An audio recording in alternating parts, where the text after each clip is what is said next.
কারো পৌষ মাস, কারো সর্বনাশ। কেউ নদী দেখতে আসে আসলেই আইয়া করে আনন্দে, আর কারো বুকের মাঝ দিয়ে খনন করে নিয়ে যায়। সেই সর্বনাশা তিস্তা নদী ভাই আমাদের বুকের মাঝে খনন করতেছে। কি আর বলবো, আমার বিয়ে হয়েছে 18 বছর। 18 বছর আগে এই নদীর মাঝখানে যখন আধা ঘন্টা হেঁটে আমি ওই নদী দেখতে যাইতাম নতুন বউকালে। আর সেই নদী ধীরে ধীরে খনন হইতে হইতে আমার এখন বসত ভিটাও চলে যাচ্ছে ভাই। এখন হইল যে যখন ওই নদী হাউস করে দেখতে যাইতাম, তখন আমি যখন বিয়ে হয়েছে তখন ইন্টারমিডিয়েট পাশ করে ভাই আমার বিয়ে হয়েছে। ভাবছিলাম যে একটা শ্বশুরের একটা ছেলে, 11 বিঘা যার সম্পদ আছে, আমি আর লেখাপড়া করে কি করব। শ্বশুরও তাই বলছে, শাশুড়িও তাই বলছে যে তোমার লেখাপড়া করে চাকরি করে খাওয়াইতে হবে না, কারণ আমার 11 বিঘা সম্পদ আছে, এটাই তুমি আবাদ বসত করে খাইতে পারবা, তোমার বাহিরেও যাইতে হবে না, একটা ছেলের বউ তুমি আমার। এটা হলে ভাই আমি ইন্টারমিডিয়েট পাশ করে আর লেখাপড়া করি নাই, ছেড়ে দিছি। তা আসলেই তো এত জমি আবাদ বসত করলে আমার কে খায়। সেই 11 বিঘা ভাই চলে গেছে, এখন জাস্ট আধা বিঘা 8 শতক 6 শতক জায়গায় আমার বাসত ভিটা, আর আধা বিঘা জমি বন্ধক নিয়ে একটা গরু, 2টা ছাগল, 2টা হাঁস, 2টা মুরগি পেলে এখানে আছি। এলএমই সার্টিফাইড বিশ্ব সেরা কপারে তৈরি ওয়ালটন কেবলস, যা আপনার স্থাপনাকে রাখবে সব সময় নিরাপদ।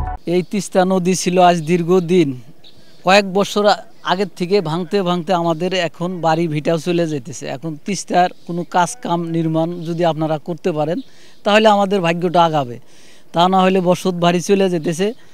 বৃদ্ধ মাটা নিয়ে আমি এখন মনে হয় 7-8 শতক জমি হবে, ওর মধ্যে আছে, আমি বসত বাড়ি করতেছি। এটুকু যদি চলে যায় তাহলে আমার উপায়টা হবে কি? আগের যে ভিটাটা ছিল তিস্তা নদীতে ভেঙে গেছে। আমার এমনকি 8-10 বিঘা জমি ছিল, সেটা তিস্তা নদীতে ভেঙে গেছে। আর এখন যে বাসা করে আছি এইখানটাও ভাঙার উপক্রম হয়েছে। এমনকি এই অতি তাড়াতাড়ি যদি কাজ না হয় আমার এইখানেও থাকা হবে না, এই বাসাটাও ভাঙা যাবে। বর্তমান পরিস্থিতি নদীর খুব খারাপ। আমার বাড়ির ভিটা একদম কাছে, কাজ যদি না হয় আমার এইখানেও থাকা হবে না, এবং কি আমি জমি জায়গা হারায় একদম নিঃস্ব হয়ে আছি। আমাদের তো জমি জায়গা ছিল 1 কিলো দূর থেকে 1.5 কিলোর মতো, 17-18 বিঘা জমি নদীর মধ্যে গেছে। এখন তো অল্প কিছু জমি জায়গা আছে, এই নিয়ে তো করে কেটে খাই। এখন তো যে নদী তো আরও বাড়ির কাছে এসে গেছে, এখন তো এনে ভাঙে গেলে হেরে তো থাকমু কই আর যামু কই, এক জানাবো অবদার মধ্যে। আর অবদার মধ্যে যা থাকলে খামু কি করে? তাই যদি হিন্দি একটা রাস্তা ইয়াটা নদীটা মেলামত হইতো তাহলে হারে আমাদের সুবিধা হইতো, আমরা একটু শান্তিতে তাও বসবাস করা পারতাম। নদীতে জমি গেছে গেছে, যেটুক আছে ওইটুক দিয়েই আমরা করে কেটে খাইতাম।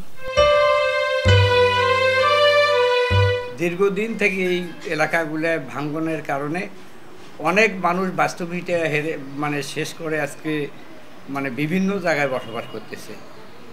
আবারও নতুন করে গত 2 মাস থেকে আবারও নতুন করে ভাঙ্গন শুরু হয়েছে। সেখানে দেখা যায় যে পানি উন্নয়ন বোর্ডের তেমন কোনো উদ্যোগ নাই।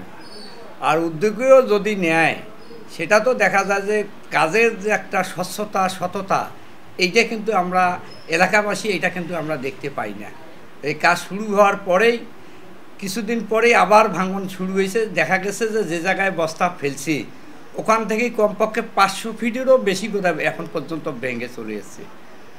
এখন কিছুদিন পরে আবার নতুন করে আরও ভাঙন শুরু হবে, প্রবল ভাঙন, যখন আমাদের উজানের পানি নেমে আসবে। এজন্য আমি ঊর্ধ্বতন কর্তৃপক্ষ যারা আছেন ওনাদেরকে অনুরোধ করব, এই আমার খালিশা চাপান ইউনিয়নের 2টা মৌজা, এই মৌজা 2টাকে আপনারা রক্ষা করেন, এই এলাকার মানুষকে রক্ষা করেন, এই এলাকার জমি জায়গাকে রক্ষা করেন। তিস্তা একটা খরস্রোতা নদী, যেহেতু তিস্তাতে আপনার উজান থেকে চলে আসে। বর্তমানে তিস্তাতে ভাঙনরত প্রায় 4-5টি পয়েন্ট আছে। তার মধ্যে উজানে 3টি জায়গায় ভাঙন, আর নিচে 22 পুকুর নামক একটি জায়গায় ভাঙনের কথা শোনা যাচ্ছে। তো উক্ত স্থানগুলো আমি ভিজিট করেছি এবং আমি আমার ঊর্ধ্বতন কর্তৃপক্ষকেও জানাইছি, আমার ডিসি স্যারকেও আমি অবহিত করছি। তাৎক্ষণিকভাবে যদি কোনো ভাঙন হয় তো আমি এলাকাবাসীকে আমি আশ্বস্ত করব যে আমাদের যথেষ্ট জিও ব্যাগ অফিসে মজুদ আছে। আমরা উক্ত স্থানে যে কোনো সময় যে কোনো পরিস্থিতিতে আমাদের জিও ব্যবস্থা দিয়ে কাজ করতে পারবো। খবরের কাগজ, নিখাদ, নির্ভীক, নিরপেক্ষ।